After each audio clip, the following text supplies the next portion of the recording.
ঝিকঝিক ঝিকঝিক ঝিকঝিক ঝিকঝিক ঝিকঝিক ঝিকঝিক ঝিকঝিক ঝিক ঝিক ঝিক ঝিক ঝিক। আজকে double engine সরকার করে যারা চিৎকার করছে, এক minute miss Mitali bag.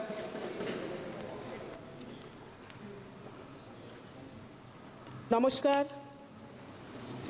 Rail সংক্রান্ত বিষয় নিয়ে বলার সুযোগ করে দেওয়ার জন্য মহাশয়কে অনেক অনেক ধন্যবাদ। শ্রী শ্রী ঠাকুর রামকৃষ্ণ এবং মা শারদাকে প্রণাম, এবং আমি আরামবাগ লোকসভাবাসীর কাছে কৃতজ্ঞ, তারা আমাকে আশীর্বাদ দিয়ে সংসদ ভবনে পাঠিয়েছেন। রেল সংক্রান্ত বিষয় নিয়ে সংসদ ভবনে যখনই শুনি তখনই বলা হয় ডাবল ইঞ্জিন সরকার, ডাবল ইঞ্জিন সাঁ সাঁ করে ছুটে চলেছে সব জায়গায় 100% কাজ হয়ে গেছে।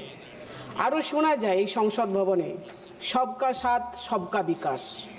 তাই যদি হয় তাহলে ভারত পথিক রাজা রামমোহন রায়ের জন্মস্থান খানাকুল আরামবাগ লোকসভা কেন্দ্রে অবস্থিত। রাজা রামমোহন রায় যিনি প্রথম রেলযাত্রী ছিলেন, সেই স্থানে আজও রেল চালু হলো না। স্কুলের ছাত্রছাত্রীরা রেলের ছবি অঙ্কনের মাধ্যমে তাদের মনের ভাষা প্রকাশ করে চলেছে। তাদের মনের একটা আশা আকাঙ্ক্ষা যে কবে রেল হবে।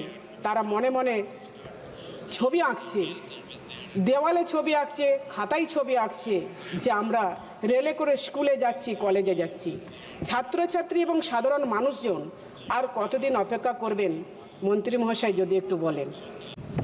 তারকেশ্বর থেকে বিষ্ণুপুর, যেহেতু রেলমন্ত্রীর সামনে বসে আছেন, আমি ওনাকে অনুরোধ করব যে পশ্চিমবাংলার সরকারকে, মাননীয় মুখ্যমন্ত্রী মমতা বন্দ্যোপাধ্যায়কে বারবার আক্রমণ না করে, জমিজট সংক্রান্ত বিষয়ের উপর দোষারোপ না করে তারকেশ্বর থেকে বিষ্ণুপুর রেলের কাজ দ্রুত করা হোক।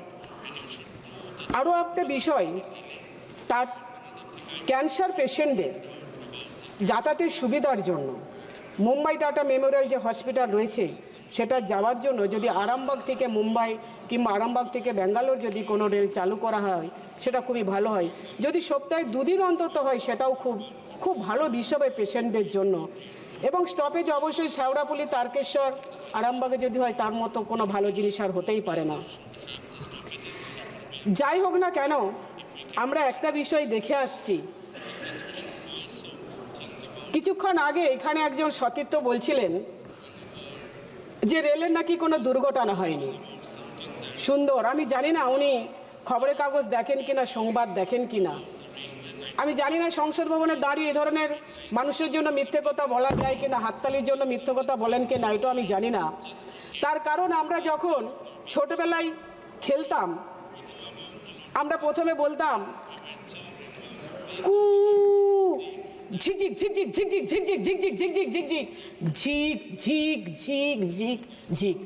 আজকে ডাবল ইঞ্জিন সরকার করে যারা চিৎকার করছে, এক minute, just a minute, double engine সরকার করে যারা চিৎকার করছে, এখানে কিছুক্ষণ আগে একজন বন্ধু বলে গেলেন সেই ডাবল ইঞ্জিনের হাল যে কতটা ভালো কি মন্দ আজকে মানুষ কিন্তু বিচার করে যাচ্ছে। তবু আমি বলবো মন্ত্রী মহাশয়ের কাছে অনুরোধ করব, আরও বিশেষ করে এই বিষয়, যেহেতু ভারতবর্ষের রেল খুব দ্রুততম একটা যোগাযোগ ব্যবস্থা, এর জন্য যদি ধ্যান দেন। আর যেতে যেতে আর একটা কথা বলি যে পেশেন্টের জন্য যদি টিকিটগুলো একটু তাড়াতাড়ি কনফার্ম করা যায় তাহলে পেশেন্টদের বাড়ি খুব উপকৃত হবে সে পেশেন্ট পার্টি। যাই হোক, আমাকে আরেকবার বলার সুযোগ করে দেওয়ার জন্য অনেক অনেক ধন্যবাদ। নমস্কার।